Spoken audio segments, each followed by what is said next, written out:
1760 की दहाई में हिंदुस्तान का अमीर तरीन सूबा बंगाल, बिहार समेत ईस्ट इंडिया कंपनी के शिकंजे में था।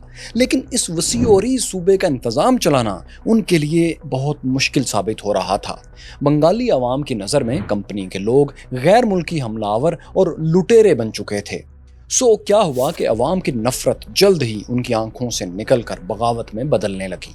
हत्ता के अंग्रेजों के कठपुतली हुक्मरान भी उनके खिलाफ उठ खड़े हुए। ईस्ट इंडिया कंपनी समझ गई कि अब अगर उसे हिंदुस्तान पर हुकूमत जारी रखनी है तो उसे अपना कोई कानूनी जवाज, कोई लीगल अथॉरिटी हासिल करना ही होगी। ये अथॉरिटी हिंदुस्तान में सिर्फ एक ही जगह से आ सकती थी और वो जगह थी हिंदुस्तान के शहनशाह शाह आलम सानी का दरबार। लेकिन क्या हुआ कि एक मुगल कमांडर इस अथॉरिटी के रास्ते में दीवार बन गया। ये दीवार गिराने के लिए अंग्रेजों को बक्सर के मैदान में एक तारीखी जंग लड़ना पड़ी। हिंदुस्तानी तारीख की इस फैसला कुन जंग का क्या नतीजा निकला, बंगाल की जंग आज़ादी की कहानी क्या थी और औरंगजेब के जानशीन अंग्रेजों के रहमो करम पर आखिर कैसे आ गए। मैं हूं फैसल उड़ाइच और देखो सुनो जानो की mini series east India company की तीसरी किस्त में हम आपको यही सब दिखाएंगे।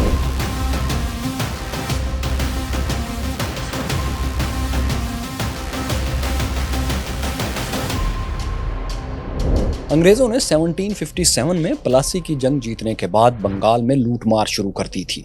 कहने को तो बंगाल का हुक्मरान नवाब मीर जाफर था, लेकिन वो महज नाम का नवाब था। बंगाल के असल हुक्मरान अंग्रेज थे जो इस खित्ते के तमाम वसाइल निचोड़ने में लगे हुए थे। अंग्रेजों ने बंगाल में 400 तिजारती चौकियां, ट्रेडिंग पोस्ट कायम कर ली थी। ब्रिटिश ताजिर हर किस्म के टैक्स और कस्टम ड्यूटीज से आज़ाद थे। वो बंगाली अफसरों की तजलील करते थे और मार्केट्स में अपने मुकाबिल बंगाली ताजिरों की दुकानें और गोदाम लूट लेते थे, बंद करवा देते थे।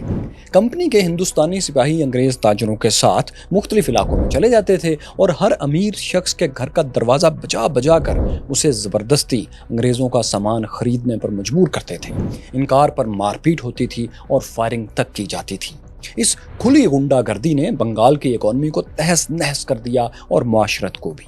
बंगाली ताजरों और कारीगरों का सारा काम ठप हो गया। टैक्सेस ना मिलने से रियासती खजाना भी खाली हो गया। फौजी और अफसर तनख्वाहों तक से महरूम हो गए। गुर्बत का ये आलम था कि एक अंग्रेज अफसर ने लिखा, बंगाल में रियासती अफसरों का लिबास तक चीथड़ों में बदल चुका है। अंग्रेजी जुबान में हिंदुस्तानी जुबानों का पहला लफ्ज़ जो शामिल हुआ वो लूट था, जो इसी अंग्रेज़ों की लूट खसूट की वजह से शामिल हुआ था।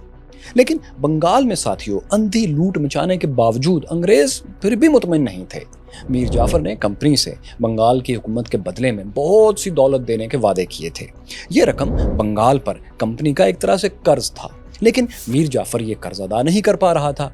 अंग्रेजों ने ये सूरत हाल देखी तो जुलाई 1760 में मीर जाफर को हटाकर उसके दामाद मीर कासिम को मुर्शदाबाद में बंगाल का नवाब बना दिया गया। मीर जाफर को कलकत्ता ले जाकर एक हवेली में कैद कर दिया गया।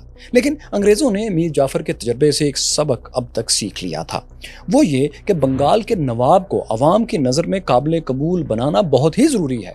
इसकी वजह ये थी कि मीर जाफर को बंगाली अवाम ने कभी दिल से अपना हुक्मरान तस्लीम नहीं किया था। उसे पिछले नवाब सिराजुद्दौला, जिन्हें प्लासी की जंग के बाद कत्ल कर दिया गया था, उनका गद्दार समझा जाता था। ईस्ट इंडिया कंपनी चाहती थी कि इसके नए मोहरे यानी मीर कासिम को बंगाली अवाम उस तरह से गद्दार न समझें और जायज़ कानूनी हुक्मरान तस्लीम कर लें। लेकिन नए नवाब को ये लीगल अथॉरिटी आप जान चुके हैं कि दिल्ली के मुगल दरबार से ही मिल सकती थी। इसकी वजह यह थी कि दिल्ली के शहनशाह भले ही कमज़ोर हो चुके थे, लेकिन हिंदुस्तानी अवाम अब भी उनसे अकीदत और मोहब्बत रखते थे, कम से कम अंग्रेज़ों की निस्बत बहुत ज़्यादा। इत्तफाक देखिए साथियों कि जिस वक्त दिल्ली की सनत चाहिए थी उस वक्त मुगल शहनशाह शाह आलम सानी अंग्रेज़ों के करीब ही मौजूद थे, बल्कि कंपनी की फ़ौज से बचने के लिए भाग भी रहे थे। क्यूरस फेलोज हुआ ये था कि मुगल शहनशाह शाह आलम सानी को 1759 में दिल्ली छोड़ना पड़ा था। इसकी वजह यह थी कि दिल्ली के शातिर वज़ीर अमादुल मुल्क ने उनके वालिद शहनशाह आलमगीर सानी को कत्ल कर दिया था। वो शाह आलम को भी कत्ल कर देना चाहता था, लेकिन वो दिल्ली से फरार होकर बच रहे। अमादुल मुल्क ने उनकी जगह एक और मुगल शहजादे को शाहजहां सोम का टाइटल देकर दिल्ली के तख्त पर बिठा लिया। लेकिन ये कठपुतली शहनशाही था, इसकी डोरियां अमादुल मुल्क के हाथ में थी। वजीर अमादुल मुल्क को मुगलों के दुश्मन मरहट्टों की भी भरपूर सपोर्ट हासिल थी, लेकिन 31 साला शाह आलम ने भी साथियों हार नहीं मानी थी। वो खुद को दिल्ली के तख्त का असल वारिस समझ रहे थे। उन्होंने बतौर शहनशाह मुख्तलिफ इलाकों में घूम फिर कर 30,000 के करीब मुगल फौज जमा कर ली।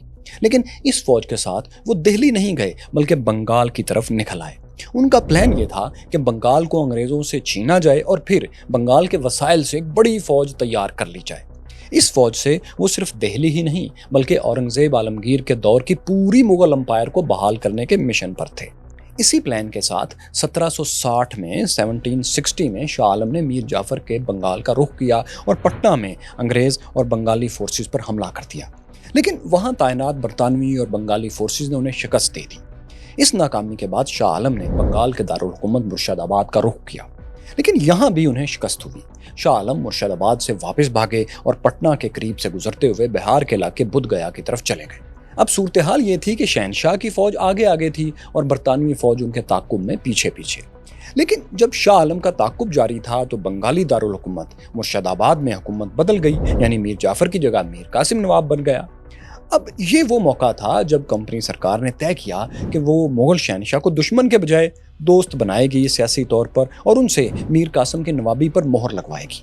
इस तरह वहाँ के अवाम नवाब को अंग्रेजों का एजेंट नहीं बल्कि एक लेजिटिमेट मुगल गवर्नर समझकर उसका साथ देंगे। यूं अंग्रेजों को अवामी बगावत का सामना नहीं करना पड़ेगा। इसी प्लानिंग के तहत दोस्तों कंपनी ने मुगल शहनशाह से राब्ते शुरू कर दिए। शाह आलम सानी उस वक्त बुध गया के करीब ही किसी जगह ठहरे हुए थे।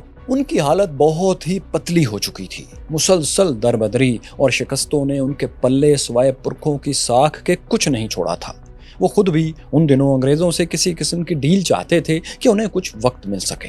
अंग्रेजों ने शाह आलम सानी से राब्ता किया और उन्हें पूरे शाही प्रोटोकॉल के साथ पटना शहर में लेकर आए। यहाँ मीर कासिम को भी बुला लिया गया। मुगल शहनशाह को पटना में अंग्रेजों की सबसे बड़ी फैक्ट्री में ले जाया गया। फैक्ट्री के मरकजी हाल में मेज़ों को ऊपर तले रखकर एक आर्जी सा तख्त बना दिया गया। शहनशाह को इस तख्त पर बिठाया गया। पटना की तमाम अंग्रेज कम्युनिटी हाल में आकर अदब से खड़ी हो गई। मीर कासिम ने शाह को 1001 सोने के सिक्कों का नजराना भी पेश किया। जवाब में शहनशाह ने उसे मोतियों की कुछ मालाएं और सर पर लगाने के लिए एक खास निशान दिया जिस पर उकाब के पर बने हुए थे। इस निशान का मतलब ये था कि शहनशाह ने मीर कासिम को बंगाल का सूबेदार यानी गवर्नर कंफर्म कर दिया है। बदले में मीर कासिम ने शहनशाह को यकीन दिलाया कि बंगाल से मुगल दरबार को सालाना 25 लाख रुपए खराज ट्रिब्यूट भेजा जाएगा। इसके अलावा अंग्रेजों ने भी मुगल शहनशाह को 1800 रुपए रोजाना के हिसाब से अलाउंस देने का वादा किया। पटना की इस तकरीब से बज़ाहिर अंग्रेजों का मकसद पूरा हो गया था। मीर कासिम अब एक कानूनी मुगल गवर्नर की हैसियत इख्तियार कर गया था। ताहम मुगल शहनशाह शाह आलम सानी इस मेहरबानी के बदले में अंग्रेजों से दिल्ली का तख्त वापस लेने के लिए ताउन भी चाहते थे। इसके लिए हालात भी साजगार हो चुके थे। वो इस तरह के अवध और रोहिलखंड की रियासतों ने दिल्ली पर हमला करके शाहजहां स्वयं का तख्ता उलट दिया था और वजीर इमादुल मुल्क को भी शहर से भागने पर मजबूर कर दिया था। इस दौरान अहमद शाह अब्दाली का लश्कर भी मराठों से जंग के लिए हिंदुस्तान पहुंच चुका था। जनवरी 14, 1761 के रोज अब्दाली की फौज ने पानीपत की जंग में मराठों को शिकस्त भी दे दी। इस तरह मराठों का दिल्ली पर हुकूमत करने का ख्वाब पानीपत में चकनाचूर हो गया। ये सारी कहानी दोस्तों वैसे हम आपको हिस्ट्री ऑफ अफगानिस्तान की सीरीज की इन एक साथ में दिखा चुके हैं। यहाँ इसका लिंक भी मौजूद है। तो खैर पानीपत की फतह के बाद अहमद शाह अब्दाली ने शाह आलम सानी की हमायत की और इसकी हुकूमत बहाल करने का ऐलान कर दिया कि वो उसका साथ देंगे। अहमद शाह अब्दाली को मालूम था कि मुगल शहनशाह बंगाल में अंग्रेज़ों के मेहमान बन चुके हैं। चुनांचे अब्दाली की तरफ से ईस्ट इंडिया कंपनी को खतूत लिखे गए। इन खतूत में कंपनी से कहा गया था कि वो शाह की वफादार रहे। दूसरी तरफ कंपनी भी चाहती थी कि अब्दाली हिंदुस्तान में ठहर कर उनके लिए कोई खतरा न बने। इसलिए अंग्रेज़ों ने अब्दाली को यकीन दिलाया कि वो शाह आलम सानी के वफादार रहेंगे। अंग्रेज़ों की इस जुबानी यकीन दहानी के बाद अब्दाली हिंदुस्तान से वापस अफगानिस्तान चले गए। अब दिल्ली का तख्त खाली था और शाह आलम सानी आसानी से वहां जाकर इस पर कंट्रोल हासिल कर सकते थे। लेकिन खतरा था कि अगर वो तनहा दिल्ली गए तो फिर कोई इमादुल मुल्क जैसा साजिशी वजीर या मराठों जैसी कोई ताकत उन पर हावी ना हो जाए। उन्होंने अंग्रेज़ों से फिर दरख्वास्त की कि उनकी मदद के लिए एक रेजिमेंट यानी तकरीबन 1000 हिंदुस्तानी सिपाही भेजे जाएं। ये एक ऐसी मदद थी, ये एक ऐसी ऑफ़र थी जिसके बदले में अंग्रेज़ शाह आलम से बहुत बड़ी रियायतें ले सकते थे इस मदद करने के बाद। लेकिन किसी मसलहत की वजह से अंग्रेज़ों ने शाह आलम को तहफ़्फ़ुज़ देने से इनकार कर दिया और टाल मटोल करते रहे। गालिबन अंग्रेज़ नहीं चाहते थे कि शाह आलम मुगल शहनशाह उनकी नज़रों से दूर जाएं और दिल्ली में बैठकर کسی وقت اتنے طاقتور ہو جائیں کہ ان کے خلاف کوئی بڑی مہم شروع کر سکے۔ تو خیر 3 ماہ تک انگریزوں سے مدد مانگنے کے بعد شہنشاہ شاہ عالم مایوس ہو چکے تھے۔ وہ پٹنہ سے نکلے اور بنگال کی ہمسایہ ہندوستانی ریاست اودھ چلے گئے۔ اودھ کے حکمران شجاع الدولہ پانی پت کے میدان کے ایک ہیرو بھی تھے، کیونکہ وہ احمد شاہ ابدالی سے مل کر مرہٹوں کے خلاف لڑے تھے۔ انہی شجاع الدولہ نے مغل شہنشاہ کو اپنے ہاں ویلکم کہا اور اس کے بدلے میں شہنشاہ نے انہیں وزیر اعظم بنا دیا اور یہ نواب وزیر کہلانے لگے۔ یعنی ایسٹ انڈیا کمپنی کے انگریزوں کو جو فائدہ مل سکتا تھا وہ نواب وزیر لے گئے اور انگریز وہ فائدہ لینے میں ناکام رہے۔ دوسری طرف ساتھیوں، اس نقصان کے علاوہ بنگال میں بھی انگریزوں کو ایک زبردست دھچکا پہنچا۔ جس نواب قاسم کو انہوں نے شہنشاہ سے جائز مغل گورنر تسلیم کروا لیا تھا، اسی نے ان کے خلاف ہتھیار اٹھا لیے۔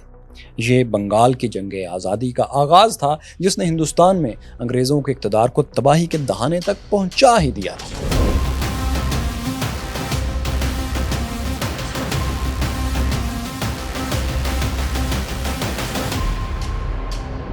دوستو، میر قاسم کہنے کو تو انگریزوں کے ہی مہرے تھے، مگر انہیں حکومتی معاملات میں کمپنی کی مداخلت اور برٹش تاجروں کی لوٹ مار بالکل پسند نہیں تھی۔ نواب بنتے ہی انہوں نے اپنا دارالحکومت مرشد آباد سے 300 کلومیٹر دور ایک پرانے مغل قلعے مونگیر میں شفٹ کر دیا۔ اس طرح وہ برٹش افسروں سے دور رہ کر بنگال کو آزادانہ گورن کرنے کی کوشش کرنے لگے۔ انہوں نے کلکتہ کے گورنر کو خطوط لکھ کر کہا کہ کمپنی لوٹ مار بند کر دے، لیکن انگریز کہاں ماننے والے تھے۔ ان کی لوٹ مار اسی طرح جاری رہی۔ مجبوراً میر قاسم کو خود ایکشن لینا پڑا۔ نواب کے حکم پر بنگالی فوج نے انگریزوں کی کشتیاں اور تجارتی مال ضبط کرنا شروع کر دیا۔ کمپنی کے ہندوستانی سپاہی جب یہ ضبط شدہ مال واپس لینے کے لیے آتے تو بنگالی فوجی ان پر گولیاں برساتے۔ میر قاسم نے پٹنہ فیکٹری کے انگریز انچارج ولیم ایلیس سمیت بہت سے انگریزوں کو قیدی بھی بنا لیا تھا۔ اس کا بدلہ لینے کے لیے کلکتہ میں برٹش اتھارٹیز نے نواب قاسم کے خلاف اعلان جنگ کر دیا۔ برٹش فورسز نے قدم آگے بڑھائے اور مرشد آباد پر قبضہ کر لیا اور ساتھ ہی قید سے نکال کر میر جعفر کو دوبارہ نواب ڈکلیئر کر دیا۔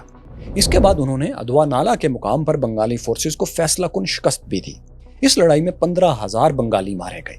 میر قاسم کو مونگیر میں اس شکست کی خبر ملی تو انہوں نے اپنی قید میں 45 انگریزوں کو قتل کر دیا۔ اس کے بعد اپنی بچی کھچی فوج، سامان اور فیملی کو ساتھ لے کر وہ اودھ چلے آئے۔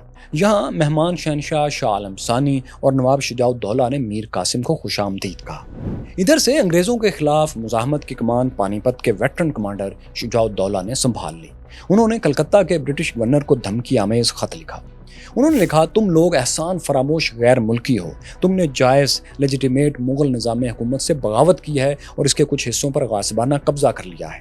یہ علاقے واپس کر دو اور ہمارے حکومتی معاملات میں مداخلت بھی بند کر دو۔ اپنے اصلی کام یعنی تجارت کی طرف، ٹریڈنگ کی طرف لوٹ جاؤ، ورنہ ہم سے لڑنے کے لیے تیار رہو۔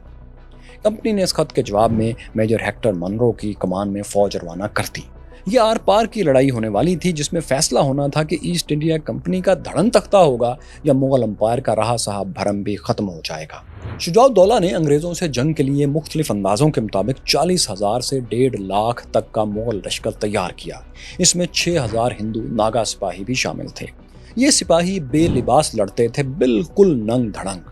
انہوں نے اپنے جسموں پر راکھ مل رکھی ہوتی تھی اور ڈنڈے ان کے واحد ہتھیار تھے۔ اس فوج کے ساتھ انہوں نے پٹنہ سے 130 کلومیٹر دور دریائے گنگا کے کنارے بکسر کے قلعے میں کیمپ لگا لیا۔ بکسر میں انگریزوں سے لڑائی سے پہلے ایک چھوٹا سا واقعہ یہ ہوا کہ میر قاسم سے شجاع الدولہ کے اختلافات سنگین ہو گئے، اتنے سنگین کہ انہوں نے سابق نواب آف بنگال میر قاسم کو قید کر دیا اور ان کے پاس جو کچھ بھی تھا اسے ضبط کر لیا۔ اس کے بعد پھر مغل وزیر نواب شجاع الدولہ انگریزوں سے فیصلہ کن لڑائیوں کی تیاریوں میں پوری طرح جت گئے۔ 22 اکتوبر کے روز میجر ہیکٹر منرو کی کمان میں برٹش آرمی بکسر قلعے کے قریب پہنچ چکی تھی۔ یہ کل ملا کر 7,000 جوان اور افسران تھے۔ اگلے روز 23 اکتوبر کو جنگ شروع ہو گئی۔ لڑائی کے شروع میں شجاع الدولہ کا پلڑا خاصا بھاری رہا، خاص طور پر ناگا سپاہی بہت دلیری سے لڑے۔ ایک موقع پر مغل گھوڑ سوار دستے برٹش صفوں کو رونتے ہوئے ان کے کیمپس تک جا پہنچے اور لوٹ مار وہاں انہوں نے شروع کر دی۔ باقی برطانوی فوج بھی مغل توپوں کی شدید گولہ باری کا نشانہ بن رہی تھی۔ یوں لگتا تھا کہ انگریزوں کو شکست ہو چکی ہے، حتیٰ کہ برٹش کمانڈر ہیکٹر منرو نے بھی ذہنی طور پر ہار تسلیم کر لی تھی۔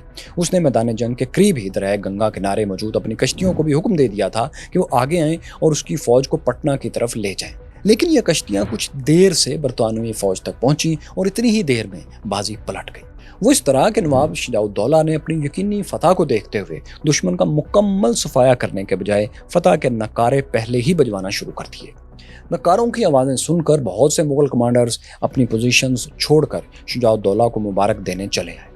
کمانڈرز کی غیر موجودگی میں باقی فوج کا ڈسپلن بھی ٹوٹ گیا اور سپاہی اپنی صفوں سے نکل کر ادھر ادھر بکھر گئے۔ کسی نے خیال نہیں کیا کہ دشمن ابھی میدان جنگ میں موجود ہے اور مغلوں کو غافل دیکھ کر وار کر سکتا ہے، اور ہوا بھی یہی۔ جب ہیکٹر منرو نے دشمن کی توجہ ہٹتے ہوئے دیکھی تو اپنے فوجیوں کو پوری طاقت سے مغل فوج جس کا ڈسپلن ٹوٹ چکا تھا اس پر چڑھائی کا حکم دے دیا۔ ڈسپلن برٹش آرمی نے تیزی سے اٹیک کیا اور کچھ ہی دیر میں ہندوستانی فورسز کا بڑا حصہ میدان جنگ سے بھاگنے لگا۔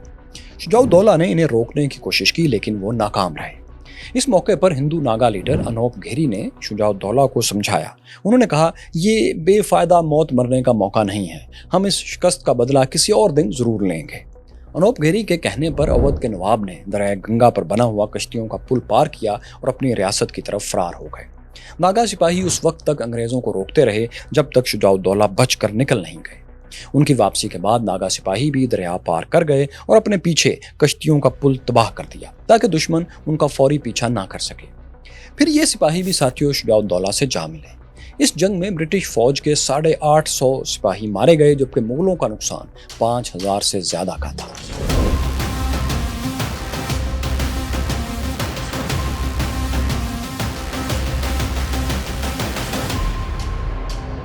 ساتھیوں، بکسر کی لڑائی انگریزوں کی فیصلہ کن فتح تھی۔ یہ آخری موقع تھا کہ کسی ہندوستانی کمانڈر نے مغلوں کے جھنڈے تلے انگریزوں سے بھرپور جنگ لڑی تھی۔ اس سے پہلے سراج الدولہ اور میر قاسم جو مغل دربار کے وفادار تھے وہ بھی شکست کھا چکے تھے۔ اب شجاع الدولہ بھی ہار گئے تھے۔ گو کہ وہ جان بچا کر نکل گئے تھے لیکن وہ دوبارہ انگریزوں کے مقابلے کے لیے پھر طاقت جمع نہیں کر پائے۔ انگریزوں نے انہیں سنبھلنے کا موقع دیے بغیر اودھ پر چڑھائی بھی کر دی تھی اور آہستہ آہستہ اس پر قبضہ کر لیا تھا۔ شجاع الدولہ کچھ دیر تک انگریزوں پر گوریلا سٹائل حملے کرتے رہے لیکن آخر انہوں نے بھی ہتھیار ڈال دیے اور خود کو کمپنی کے حوالے کر دیا۔ اس کے برعکس میر قاسم، جنہیں شجاع الدولہ نے بکسر کا میدان چھوڑنے سے پہلے رہا کر دیا تھا، وہ کبھی انگریزوں کے ہاتھ نہیں آئے۔ وہ آگرہ چلے گئے اور وہیں کہیں قسم پرسی کے عالم میں ان کی موت ہو گئی۔ وہ اس قدر غریب اور بدحال ہو چکے تھے کہ آخری رسومات کے لیے انہیں کفن بھی دستیاب نہیں ہو سکا تھا۔ دوستو، بنگال کے ساتھ اودھ بھی انگریزوں کے قبضے میں آ چکا تھا لیکن ایک بار پھر ان کے سامنے وہی ایک سوال کھڑا تھا کہ ان کے پاس کوئی لیگل اتھارٹی نہیں تھی۔ ہندوستانی عوام کی بغاوت یا مقامی حکمرانوں کی کسی نئی فوجی کارروائی سے بچنے کے لیے انہیں ایک لیگل سٹیٹس بہرحال چاہیے تھا۔ چنانچہ انگریزوں نے پھر مغل شہنشاہ شاہ عالم ثانی سے رابطہ کیا۔ یہاں اب یہ جان لیں کہ مغل شہنشاہ شاہ عالم ثانی بکسر کی لڑائی کے وقت شجاع الدولہ کے ساتھ تو آئے تھے مگر اس لڑائی میں شریک نہیں ہوئے تھے۔ انہوں نے اپنا کیمپ میدان جنگ سے کافی دور الگ نصب کروایا تھا۔ بکسر کی پوری مہم کے دوران وہ انگریزوں سے مسلسل رابطے میں رہے تھے۔ فتح کے بعد انگریز افسروں نے مغل شہنشاہ سے ان کے کیمپ میں ملاقاتیں بھی کی تھیں۔ کچھ عرصے بعد انہیں ریاست اودھ، جو اب کمپنی کے قبضے میں تھی، اس کے شہر الہ آباد منتقل کر دیا گیا تھا۔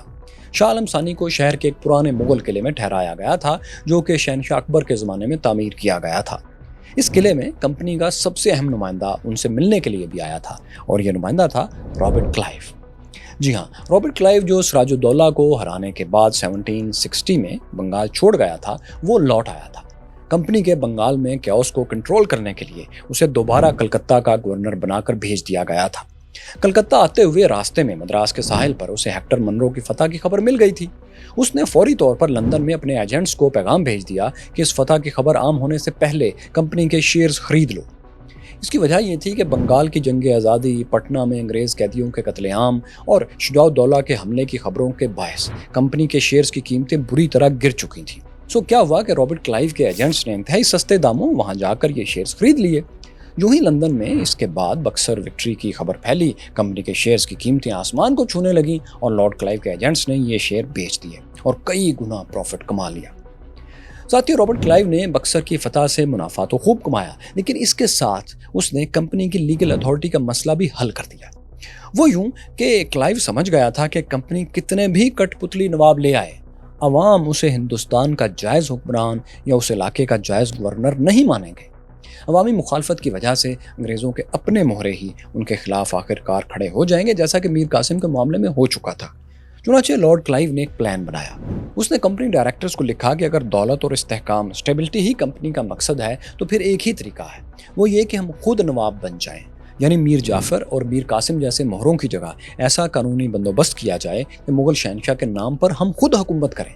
कंपनी के डायरेक्टर्स ने क्लाइव की ये तजवीज़ कबूल कर ली और उसे काम करने के लिए कहा।